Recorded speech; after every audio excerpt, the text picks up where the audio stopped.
आइसीनेस इन ice cream एक real problem है और एक बड़ी प्रॉब्लम है।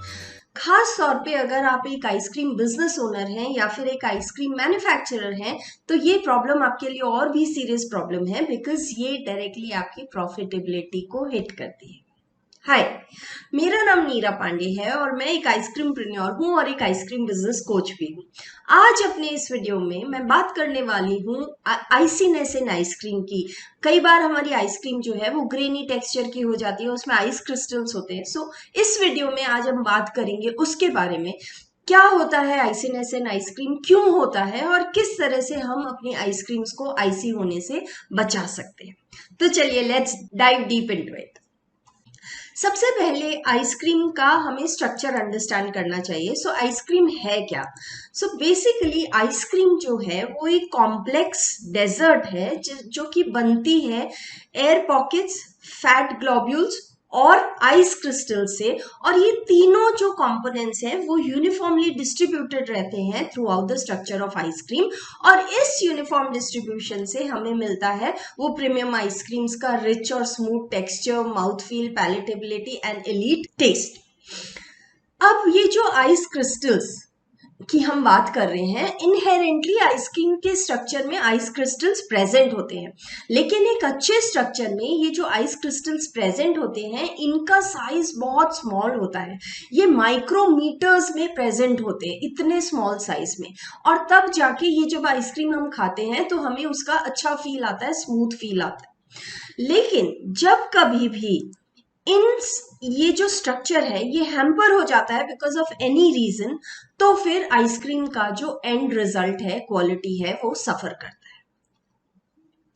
अब हम अंडरस्टैंड करते हैं कि वो क्या फैक्टर्स हैं जो कि इम्पैक्ट करते हैं आइस क्रिस्टल्स के फॉर्मेशन को।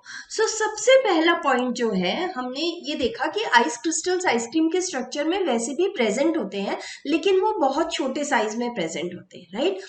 अब जितना ये आइस क्रिस्टल्स का जो साइज है एक आइसक्रीम के अंदर, जितना ये साइज बढ़ता जाएगा उतनी ही आपकी आइस क्रिस्टल जो है वो उतनी ही आपकी जो आइसक्रीम है वो ग्रेनी होती जाएगी और वो आइसी होती जाएगी। और ये क्यों आइस क्रिस्टल का साइज कैसे बढ़ता है? पहला पॉइंट है कि जब आप आइसक्रीम का मैन्युफैक्चर कर रहे होते हो उस समय में जब आप आइसक्रीम बेस के अंदर अपना फ्लेवर मिलाते हैं, एसेंस जो भी आपको जिस फ्लेवर की आइसक्रीम बनानी है वो मिक्स करते हैं, और फिर आप अपने बैच फ्रीजर में या कंटिन्यूस फ्रीजर में आइसक्रीम को चर्न करने के लिए डालते हैं, राइट?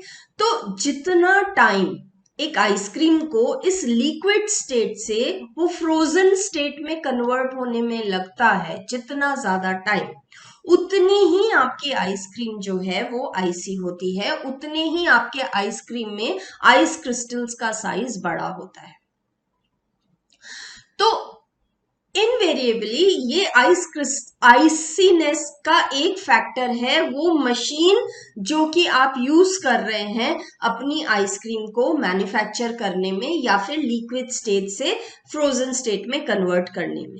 जितना ये मशीन टाइम लेगी आपकी आइसक्रीम को लिक्विड स्टेट से सॉलिडिफाई फ्रोजन स्टेट में कन्वर्ट करके आपको देगी, उतने ही बड़े आपके आइस क्रिस्टल्स बनेंगे और उतनी ही आपकी आइसक्रीम आइसी बनेगी। और जितना कम टाइम लेगी उतना ही आपकी आइसक्रीम जो है वो स्मूथ टेक्सचर की आइसक्रीम होगी।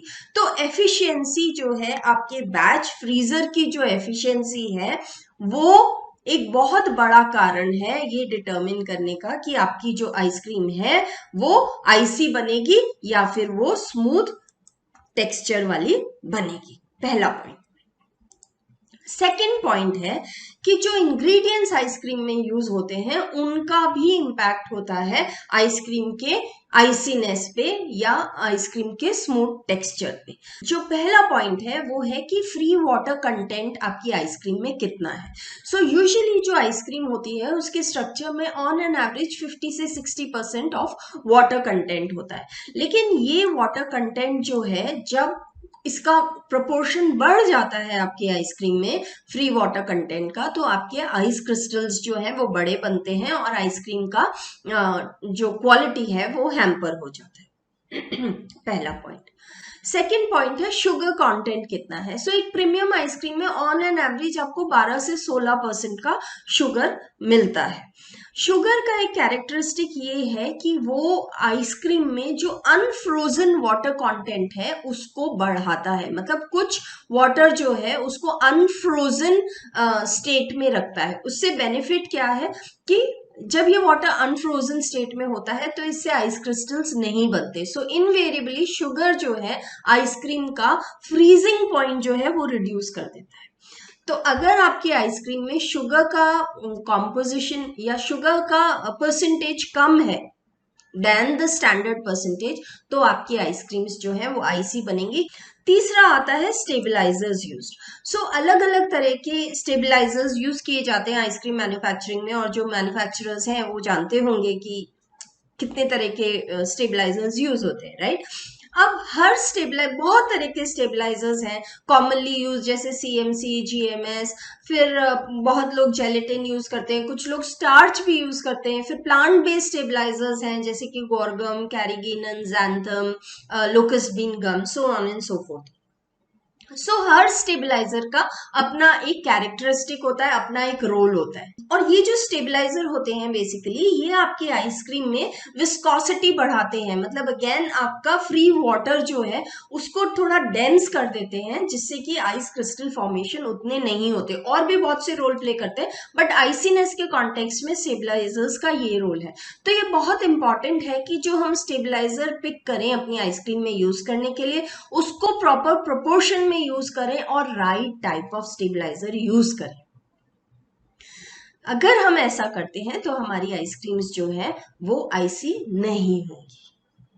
नेक्स्ट है fat percentage. So on an average एक प्रीमियम आइसक्रीम में फैट परसेंटेज जो होता है वो अराउंड 12% से लेकर 16% के रेंज में होता है। कुछ आइसक्रीम्स में वो 18% तक भी होता है। जो फैट है वो एक इम्पॉर्टेंट रोल प्ले करता है आइसक्रीम को उसका स्ट्रक्चर देने के लिए, उसका टेक्सचर देने के लिए, और वो आइसक्रीम को गुड मेल्टिंग प्रॉपर्टीज भी देता है। तो जैसे जैसे आइसक्रीम्स में फैट परसेंटेज कम होता जाएगा वैसे वैसे आपकी आइसक्रीम्स का टेक्सचर जो है वो ग्रेनी और आइसी होता जाएगा। Okay, and then coming to solid not fat. So on an average एक प्रीमियम आइसक्रीम में एसएनएफ का परसेंटेज अराउंड 12 to 14% के बीच में रहता है। और ये जो एसएनएफ है ये आपकी आइसक्रीम को एक अच्छा टेक्सचर देता है बिकॉज ऑफ प्रोटीन फंक्शनैलिटी। इसके अंदर प्रोटीन सस्पेंडेड रहते हैं और जो प्रोटीन्स होते हैं वो वाटर एब्सॉर्ब करके स्वेलअप हो जाते हैं एंड एज सच वो आपकी आइसक्रीम की विस्कोसिटी बढ़ाते हैं, free water available for freezing कम करते हैं, जिससे कि आपकी आइसक्रीम जो है वो आइसी नहीं बनती है। तो अगर आपकी आइसक्रीम में एसएनएफ का परसेंटेज कम है तो आपकी आइसक्रीम जो है वो आइसी हो सकती है। Coming to the third point, temperature fluctuations जो हैं आइसक्रीम को स्टोर करते समय, आइसक्रीम को पैकेज करते समय या डिलीवर करते समय, जितना ज्यादा टेम्परेचर फ्लक्चुएशन होगा उतनी आपकी आइसक्रीम जो है वो आइसी बनेगी। Frequent thaw and freeze cycles, मतलब कि आप जब आइसक्रीम इकट्ठा कर रहे हैं, अगर जिस कंटेनर में आप आइसक्रीम इकट्ठी कर रहे हैं, अब वो कंटेनर मान लीजिए रूम टेम्परेचर पे है और आपकी आइसक्रीम अब जो बैच फ्रीजर से निकल कर आ रही है वो -8 से -10 डिग्री सेल्सियस पे है, तो ये आइसक्रीम जैसे ही आपकी कंटेनर की वॉल्स को हिट करेगी वो आइसक्रीम मेल्ट होना शुरू हो जाएगी। अब आप उस आइसक्रीम को इकट्ठा करके फिर जब डीप फ्रीजर में स्टोर करेंगे या हार्डनिंग में लेके जाएंगे तो ये आइसक्रीम अगेन फ्रीज होगी। सो जितनी बार ये फ्रीज थॉ की साइकिल होगी उतने आपके आइस क्रिस्टल्स का साइज बड़ा होता जाएगा और आपकी आइसक्रीम का जो क्वालिटी और टेक्सचर है वो खराब होता जाएगा। So maintenance of cold chain during storage and handling of ice cream is also very important. काफी आइसक्रीम बिजनेस ओनर्स ऐसे हैं जो आइसक्रीम बनाते हैं, डीप फ्रीजर्स में रखते हैं, लेकिन फिर उनके डीप फ्रीजर्स टेम्परेचर मेंटेन करने के लिए अडेप्टेबल नहीं है और जब लाइट चली जाती है तो उनके पास कोई बैकअप सपोर्ट भी नहीं है और उनके डीप फ्रीजर्स में ग्लाइकॉल वगैरह का भी कोई प्रोविजन नहीं है, जिसके कारण फिर वो टेम्परेचर गिरता है, आपकी आइसक्रीम मेल्ट होने लगती है और जब लाइट आती है तो फिर से वो फ्रीज होने लगती है। तो अगर इस तरह का होता है टेम्परेचर फ्लक्चुएशन तो भी आपकी आइसक्रीम जो है उसका टेक्सचर खराब होता है। So now how can we prevent formation of ice crystals in our ice creams. पहला पॉइंट है कि हमें जो है जो फ्री वाटर अवेलेबल है हमारी आइसक्रीम में उसको कम करना चाहिए। तो उसके लिए इंपॉर्टेंट है कि हम राइट प्रोपोर्शन में सारे इंग्रेडिएंट्स यूज करें, हम राइट प्रोसेस फॉलो करें आइसक्रीम मैन्युफैक्चरिंग के लिए, बेस मैन्युफैक्चरिंग के लिए। जितने हम पल्प डालते हैं, जो हम जूसेस डालते हैं, उनका प्रोपोर्शन हम क्लोजली गार्ड करें ताकि हम अनवांटेड फ्री वाटर जो है अपने आइसक्रीम में इंट्रोड्यूस ना करें। पहला पॉइंट। सेकेंड पॉइंट है कि हम जो है right type of stabilisers use करें और राइट क्वांटिटी में यूज करें। अगर हम ऐसा करते हैं तो हमारी आइसक्रीम्स जो है वो आइसी नहीं होंगी। तीसरा पॉइंट है कि हम जो है राइट मशीनरी सेलेक्ट करें अपनी आइसक्रीम के मैन्युफैक्चरिंग में। मोस्ट इंपॉर्टेंटली बैच फ्रीजर्स जो स्मॉल मैन्युफैक्चरर्स यूज करते हैं। आपका जो बैच फ्रीजर है ideally should not take more than 20 to 25 minutes to convert your ice cream liquid into your ice cream, frozen ice cream. So 6 degrees 5-6 degree Celsius से -10 degrees -8 degree Celsius तक पहुंचाने में ये जो बैच फ्रीजर है ये 20 से 25 मिनट से ज्यादा टाइम नहीं लेना चाहिए। कई बार मैंने मशीन्स ऐसी देखी हैं जो 40-45 मिनट्स तक लेती हैं ये प्रोसेस कंप्लीट करने में। तो जितना ज्यादा टाइम आपकी मशीन लेगी, आपका बैच फ्रीजर लेगा, उतनी आपकी आइसक्रीम का जो क्वालिटी है, टेक्सचर है, वो खराब होगा। So efficiency of your machine is also very important, so please choose the right machines.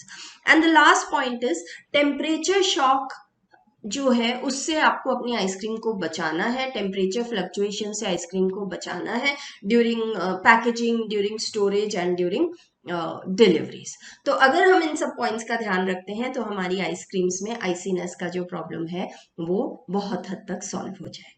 अगर आप अपने आइसक्रीम बिजनेस को ग्रो करने में या उसको स्टार्ट करने में कुछ हेल्प चाहते हैं तो ज्वाइन करिए मुझे मेरी मास्टर क्लास में नीचे दिए गए लिंक के जरिए। और हाँ, इस चैनल को लाइक और सब्सक्राइब करना मत भूलिए अगर आइसक्रीम्स आपका फील्ड ऑफ इंटरेस्ट है, बिकॉज इस चैनल में मैं ऐसा ही बहुत सारा इंफॉर्मेटिव कंटेंट शेयर करती हूँ। See you in the next video. Bye bye.